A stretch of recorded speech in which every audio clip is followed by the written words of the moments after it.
All right, so we're diving into the Lincoln Highway today. This is the latest one from Amor Towles. Should you even bother reading it? That's what we're here to figure out. Well, I'd say right off the bat, it is a good read, Okay. but it's a slow burn. It might not be for everyone. There are very strong opinions about it. Ooh, I like that. Good but divisive. Okay, so who is this book really for? Well, if you love a character-driven story, this might be the book for you, especially where, the journey is as important as actually, arriving at the destination. Okay. And it has a lot of coming-of-age themes, like a little bit of adventure in there, and maybe a bit of nostalgia, for, 1950s America. Yeah. And I think if you enjoyed Towles' previous novel, A Gentleman in Moscow, you'll find some familiar ground here. But it is a little bit more of a sprawling narrative. Okay, yeah, I loved A Gentleman in Moscow. It really swept me away. I'm sensing a different energy with this one, though, right? Definitely. So A Gentleman in Moscow was really introspective and confined to one setting. This one sends you on a literal and figurative journey across America. I like that. So it's 1954, and we meet Emmett. He's a young man, just got released from juvie. Okay. He's determined to start this new life with his 8-year-old brother, Billy. 8? Oh, wow. Okay. I'm already curious about Billy. Kids' books can be a little hit or miss. Yeah. Sometimes they're too wise for their age. You're spot on. Yeah. Some reviewers thought Billy was a little too precocious to be believable. Okay. But he does bring a really unique perspective. He's obsessed with this book. It's called Compendium of Heroes. Okay. And it's not just some cute little detail. Yeah. It really informs his worldview and even foreshadows some of the choices that the characters make. I like that. It's not just a random prop. Okay, so now we're supposed to be on this road trip. I'm getting the sense that things do not go according to plan, though. Absolutely not. Okay. So enter Duchess and Willy. They are 2 escapees from Emmett's work farm. Oh, okay. And they hijack this road trip to California. Oh, no. That was supposed to happen. And they're complex characters.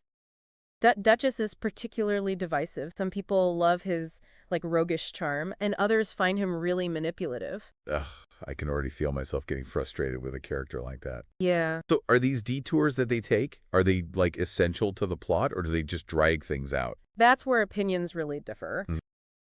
Towles takes his time, with descriptions, side stories. And some people found it meandering, but it's in those details where he really builds the atmosphere and reveals the characters.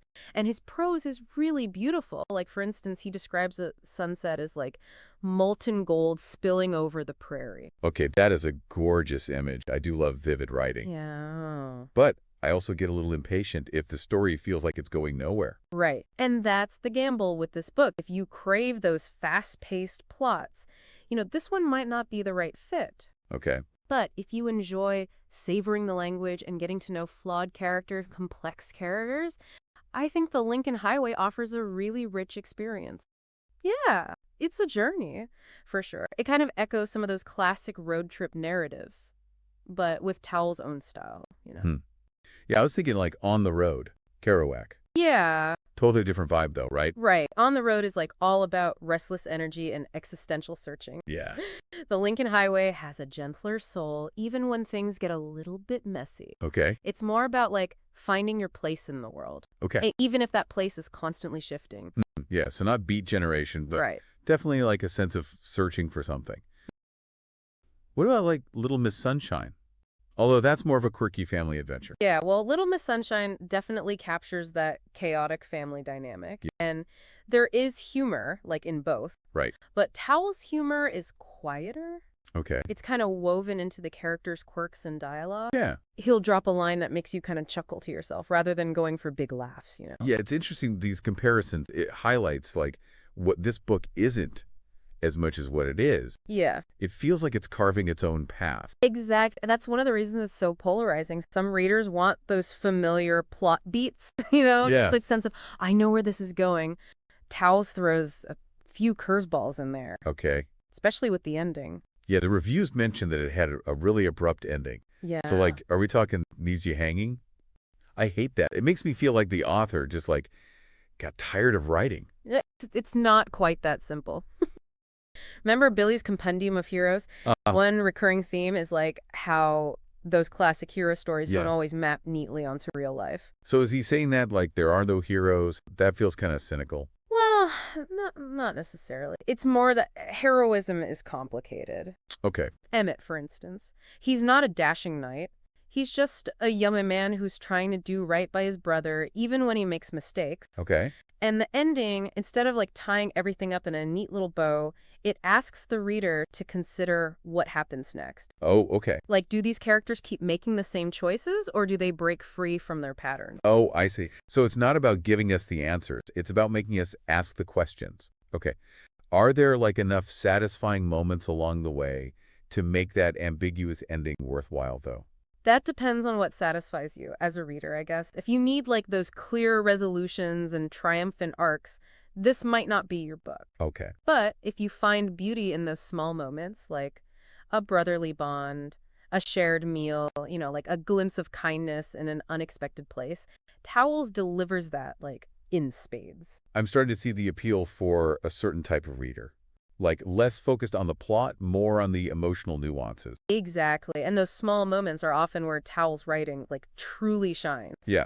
Like he'll describe like a dusty roadside diner with so much detail you can practically smell the coffee and hear the grill sizzling. I do love when an author can just like transport me like that. Yeah. But honestly, sometimes I feel like those long descriptions are just filler, especially if the plot is already slow. That's a valid concern. I think Tao's style is definitely deliberate, almost leisurely, you could even say. He wants you to linger in each scene to absorb that atmosphere.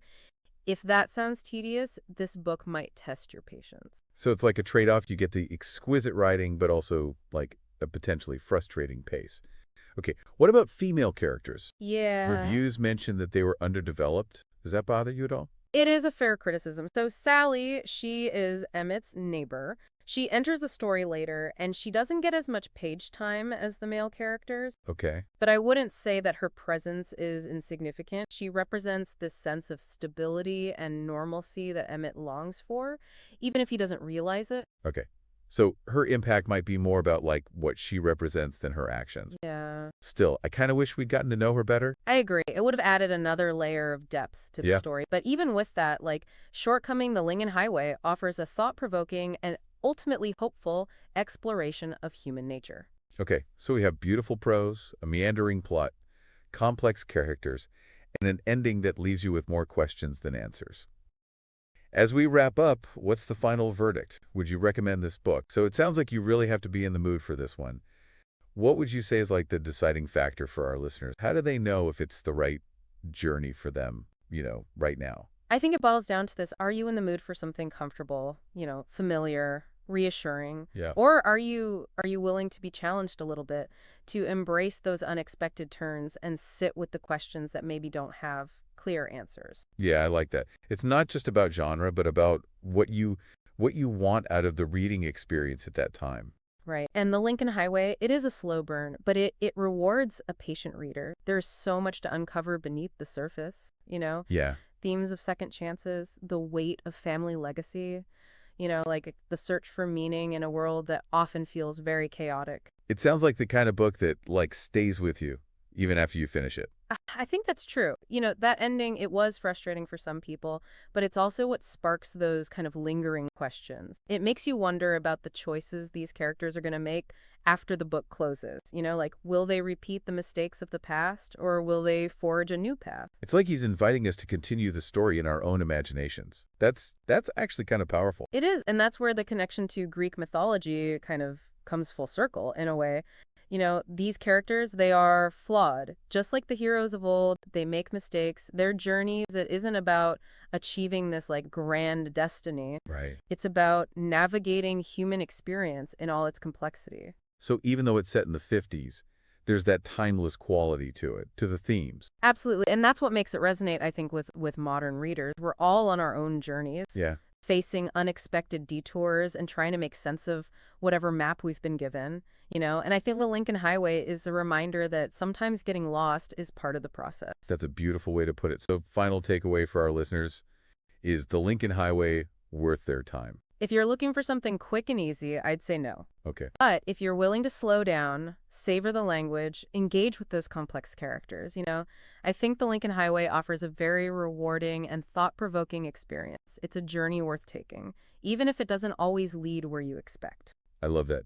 It's a reminder that sometimes the most fulfilling journeys are the ones that challenge us to think differently. And that's what the deep dive is all about. So there you have it, The Lincoln Highway, of a novel that will spark conversations, linger in your mind, and maybe even inspire you to take a detour of your own.